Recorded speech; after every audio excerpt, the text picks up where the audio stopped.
Hello friends, welcome to Erode அம்மாச்சி சமையல். இது நம்ம வீட்டு சமையல். இன்றைக்கி நம்ம பார்க்க போகிறது வெண்டைக்காயில் ஒரு மசால் எப்படி பண்ணலாம் அப்படின்னு பார்ப்போம்.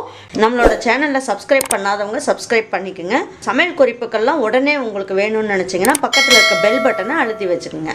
நான் ஒரு 1/4 கிலோ அளவுக்கு வெண்டைக்காய் வாங்கிட்டு வந்து இந்த அளவுக்கு நான் கட் பண்ணி எடுத்து வச்சுருக்கேன். இப்போ இதில் எப்படி மசால் பண்ணலான்னு பார்ப்போம். இப்போ இதுக்கு தேவையான அளவுக்கு எண்ணெய் ஊற்றிக்கலாம். பாருங்க, எண்ணெய் காஞ்சிருச்சு.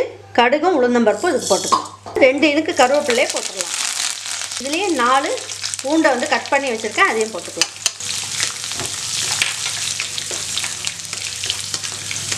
இப்போ என்ன பண்ணுவோம், இதில் சின்ன வெங்காயம் ஒரு கைப்பிடி அளவுக்கு எடுத்திருக்கேன், பொடியாக கட் பண்ணி வச்சுருக்கேன். இதையும் போட்டு தாளிச்சிக்கலாம்.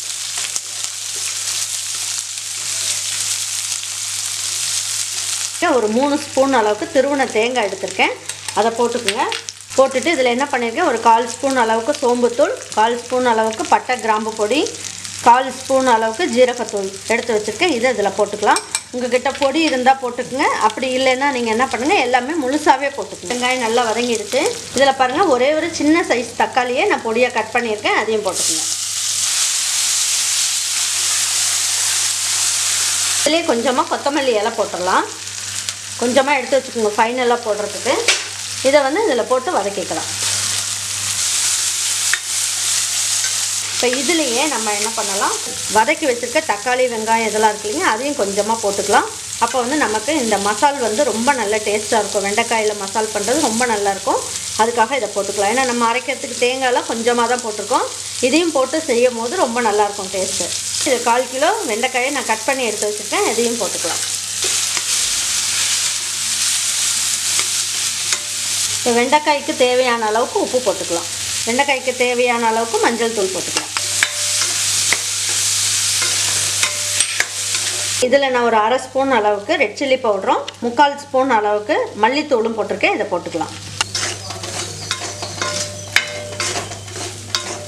இப்போ இந்த வெண்டைக்காயை நல்லா எண்ணெயிலேயே நல்லா வதக்கிட்டோம்.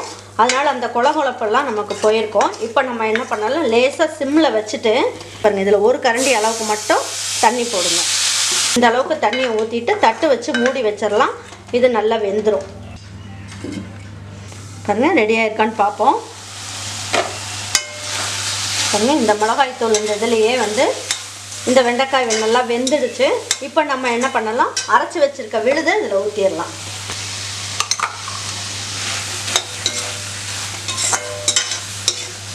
இதுலேயே கொஞ்சமாக தண்ணி ஊற்றி இந்த மசாலா இதில் ஒட்டி இருக்கிறதுனால இதில் கொஞ்சம் ஊற்றிடலாம்.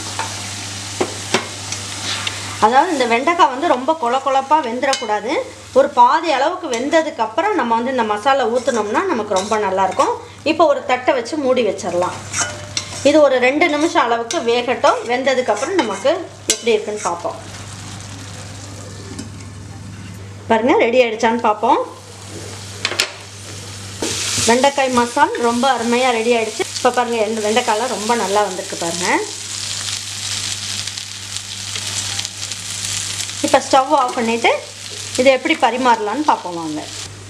வெண்டைக்காய் மசியல் ரொம்ப அருமையாக ரெடி ஆகிடுச்சு.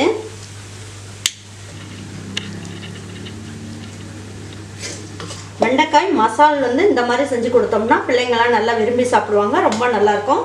இதே மாதிரி வெண்டைக்காய் மசால் நீங்கள் உங்கள் வீட்டில் இருக்க பிள்ளைங்களுக்கெல்லாம் செஞ்சு கொடுங்க. செஞ்சு கொடுத்துட்டு அவங்களுக்கு பிடிச்சிருந்ததுன்னா லைக் பண்ணுங்கள், ஷேர் பண்ணுங்கள், சப்ஸ்கிரைப் பண்ணுங்கள், மறந்துடாமல் கமெண்ட்ஸ் பண்ணுங்கள். தேங்க்யூ ஃபார் வாட்சிங் ஈரோடு அம்மாச்சி சமையல். தேங்க்யூ.